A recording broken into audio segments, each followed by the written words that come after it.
Tina, you seriously couldn't even be bothered with watching our grandmother's final message and reading her will? Like, seriously, what type of self-centered, narcissistic bastard doesn't want to say their final goodbyes to their grandmother? Not only has it been a decade since our family has been graced with your presence, but you haven't spoken to any of us. Don't you have any sense of family? Or are we not as important as your adventures around the globe? Is it my turn to speak, or are you going to continue to assault my phone with insults like some sort of middle school internet bully? Explain yourself whenever you feel like you can put your idiocy into words. How about that? My idiocy? Are you kidding me? How idiotic is it to place so much value in something as inconsistent as family? How many family members checked in on you while you were struggling through your degree, Brittany? Or check in on you at all those late-night bar trips I've been hearing about? I've been unreachable for 10 years, but any of your family could have reached out to you to stop you from wallowing in your own self-pity. Are you really trying to make me feel bad for caring about family? You are so freaking pathetic, Tina. Yeah, I'm the pathetic one. Get over yourself. Shouldn't you be sleeping so you can go to that 9-to-5 finance job you went through 8 years of schooling to get? Sorry we all couldn't drop out of high school and be content with living a life with no sense of direction. You're the queen of improv. I am not about to waste time arguing with a person that I don't even care to see. Wow, Tina. I mean, I always knew that was how you felt, but hearing you say it is something completely different. I'm supposed to be your sister. It has been a decade since I have seen you. The last time I saw your face was my high school graduation, and you're going to sit here and say you could care less if you saw me or not. Britt, I'm sorry, okay? But I cannot change the past. I wish I could, but all I can do is move forward with my life. I just couldn't bear any more family attachments. Dad's death was very rough on me. I spiraled out of control to the point where I couldn't even define what emotions I felt on a day-to-day basis. It was hard. I couldn't be angry at the cancer that took Dad away from us, so I decided I wouldn't feel that way anymore. I'm sorry. Look, I just contacted you because I want to discuss the content of Grandma's final message and will to us. Do you mind if the conversation waits until morning? It's kind of late, and that is the most emotional conversation I have had in years. It honestly took a lot of energy. Agreed. That was a lot. I'm not going to lie. Glad we don't have to argue about everything we speak about. I'll talk to you tomorrow, Brittany. Okay. We'll talk in the morning. Good night. Good night.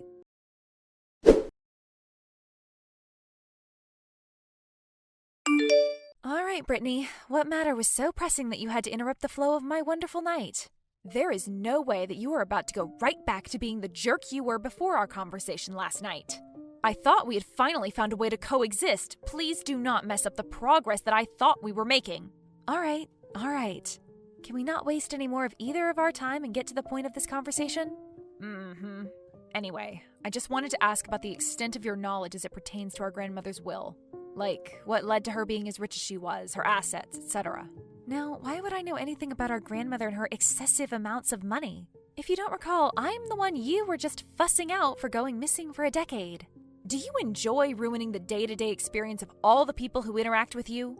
At this point, it's like you make it your job to be the bane of my existence. And we haven't even been speaking for 12 hours at this point. I'll ask again, what is the extent of your knowledge as it pertains to our grandmother's wealth? I know you know something, so you can be serious for at least a second. I know that Grandma began the chain of restaurants, what's it called? Grandma Emma's Chicken Spot, right? I know that it became as popular as it is now because of that home-style honey garlic chicken. Anything else? Please tell me you know more. I know that she hit the jackpot with our granddad. The biggest portion of the wealth comes from the 3% of that pharmaceutical company they own. I can never recall the name of that company. Okay, good. So you were told the same lies as everyone else in our family. Lies? What do you mean by lies? Why would our grandparents lie to us about the money they procured before we even got on this planet? I guess we weren't ready for the truth. The contents of our grandmother's final will and testament was about the truth of our so-called family business. The truth? I guess that means you're about to tell me what's really behind all that money Grandma and Granddad made? Well, first I have to figure out where to start. How about you just jump into the story? You have a habit of wasting a lot more time than what is necessary. Oh, you don't want me to waste any more time, huh? Okay. Well, our grandparents' wealth is based on that pharmaceutical company you know about, right? Well, the pharmaceutical company isn't real. That's why we never knew the name. The company was actually some guy named Mickey. Mickey? How in the hell is an entire company some guy named Mickey? Mickey is a big-time methamphetamine dealer based out of Portland, Oregon. Granddad met him in the military on one of those mini tours he did. Wait. Did you just say that the company that they told us they invested in was Mickey? And Mickey was a meth dealer? I cannot believe you came up with this crazy story just to get in contact with me. You must think I'm dumb if you think I would believe something as crazy as that. Like, what do you take me for? I was not born yesterday. Jesus, Tina, I know you don't understand. But please try to listen and not interrupt. This is going to take a lot longer if I have to combat your denial and try to explain the real-life sequel to Breaking Bad. Okay, I'm listening.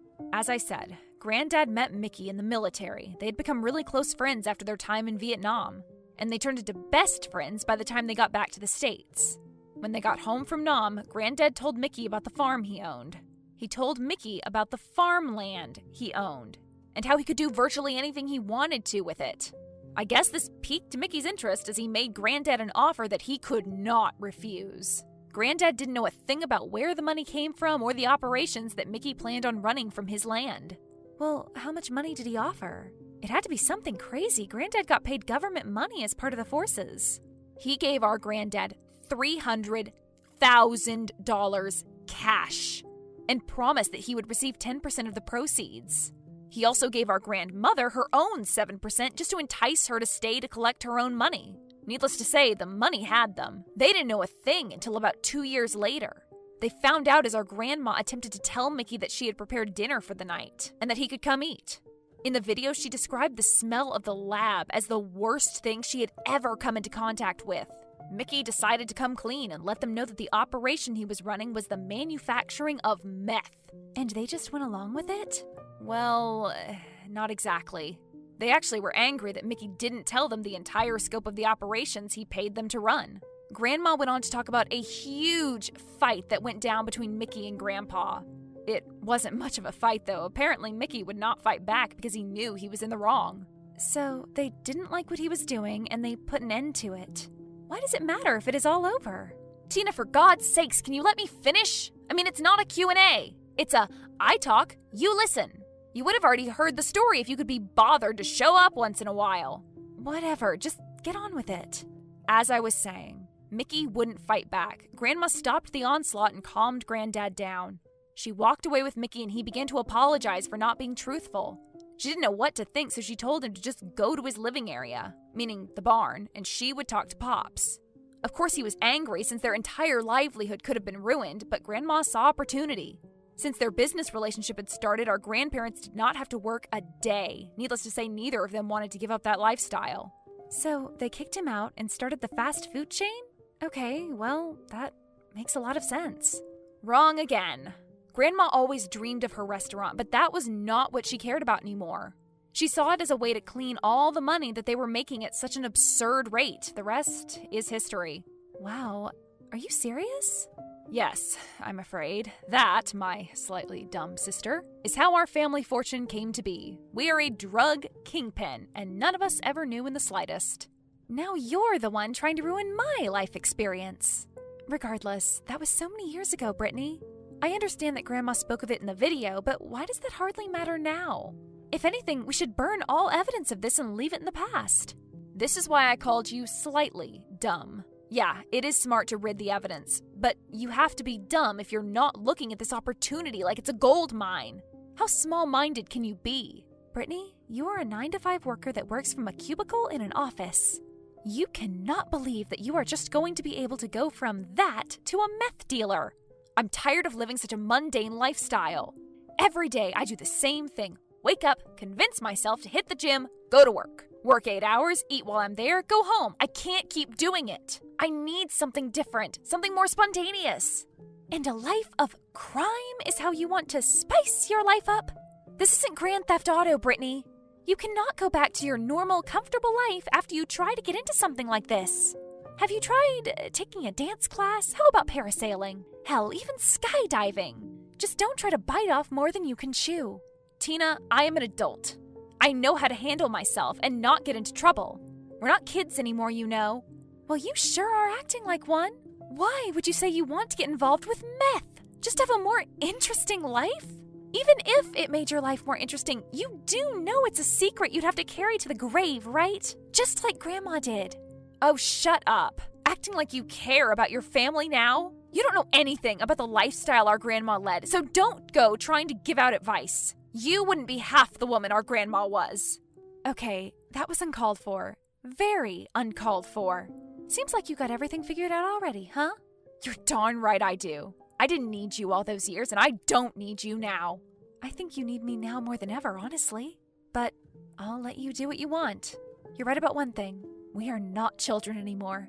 I do not have to look after you by any means. Is that all? Can I go back to leading my normal, isolated life? Or are you going to keep bothering me without purpose? Yeah, go back to the pathetic lifestyle you live, whatever that may be. Actually, there is one last thing. Our grandma's lawyer wanted to speak to you about your part of the inheritance. I don't know why you have a part, but that wasn't my choice, I guess. Okay. Thanks for that pointless comment. I'll make sure that I get in contact with her. Okay, well, that's all, Tina. Goodbye. I hope whatever you do goes well. Bye, Brittany. Don't get into any trouble.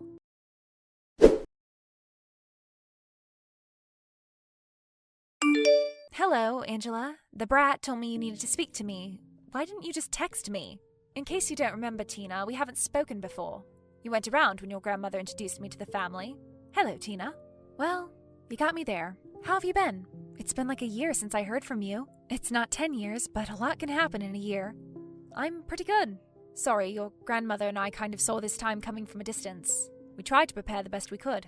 Thank you for that, by the way. I know that took a lot out of you from a mental standpoint. I wish I had the ability to handle something like that. Trust me, Tina, we were proud of you just for doing your part as you have been. Your grandmother was so grateful that you took over the family business at such a young age. We know your father would have felt the same. Thank you. You have no idea what that means to me. On that note, why does Brittany think she is about to go from The Office to becoming the next Tony Montana? She thinks she is about to do what? That girl never ceases to amaze me. I'm sure you know like I know, but we cannot stop her from doing her heart's content. I thought we all agreed to keep the whole operation under wraps. What happened? Your grandmother began to change her mind the closer the time came. I tried to change her mind, but I didn't have it in me to argue. I get it. It was probably for the best that you didn't fight her over it. A blissful exit, you know? Yeah, but back to Brittany. She probably feels like since you weren't there from her point of view that you didn't mean anything to her. She only cares when it's announced to the world. That's why we are not the same. Well, you're not lying with that one. But let's get to the real point of this conversation. We have to talk about the $6 million inheritance she left behind. Brittany mentioned something about my part. Does she know about the inheritance too? Now why in the heck would I tell her about that? She knows what your grandmother left for everyone else. She assumed that was the entirety of the inheritance, and that no one knows about the operation. Not even me. Well, at least we kept one thing from her. She would have waged a war if she knew about that. Your grandmother left her the fast food chain and decided that this inheritance is solely to be shared by us for our part in the operations. We do have to negotiate the split, though. Is this the part where you tell me that you plan on taking me out? I don't think I can handle war with you after a conversation with Brittany. You watch too many movies, Tina. No, I am actually fine with taking $500,000. I don't need much, Tina. You are worth way more than that to the business, Angela. I'm not letting you leave this conversation unless you take $2 million. You really have no choice. You drive a hard bargain, but my mum would slap me if I ever turned down an offer like that. I'm glad it was that easy.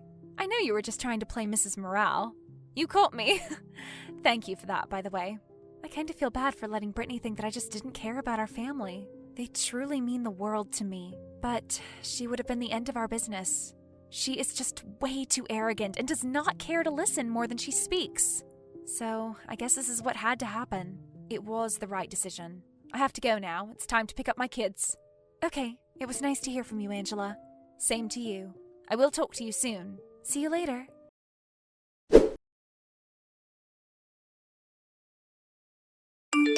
Please tell me you have access to a TV. Watch the news right now. Please skip the dramatics. You know for a fact that I do not own a TV. Let's get to the point. Former financial manager arrested for trafficking? What in the hell did she do? It couldn't have had anything to do with the business. She hasn't been with me, talking to me, or anything else. Brittany the Brilliant decided to find her own way into the family company. She found her own contacts and then began to try and set up a family partnership. The contact told her to meet him the week after and then showed her his badge and took her in. Since she runs the chicken spot, they decided to check out all locations and decided to shut down 3 of the biggest restaurants. It isn't devastating to the company, and the teenage crowd thought it was pretty cool. I'm just glad we stopped cleaning money there, or else she would have really been Armageddon to our entire family. That's cool and all, but you know this means we can't do anything for her, right? I can be her lawyer, but the bail price is so high it would look strange for you to bail her out. So, I can't get her. Or else the cops are going to look into the background of my money. Cool. Don't get me wrong, I want to empathize with her, but we all knew that Brittany would be the end of herself. It's not on our shoulders. She chose her own path. Why do we only contact each other in these awful scenarios? We've got to get better at talking about something positive. You're right. When she found out the news, she was doomed. I told your grandma that would happen. Trust me, my grandma knew that too. But I guess the decisions were all up to Brittany. Well, I'll make sure I do better with contacting you with better news. I have to go. Talk to you later, Tina. Okay, goodbye.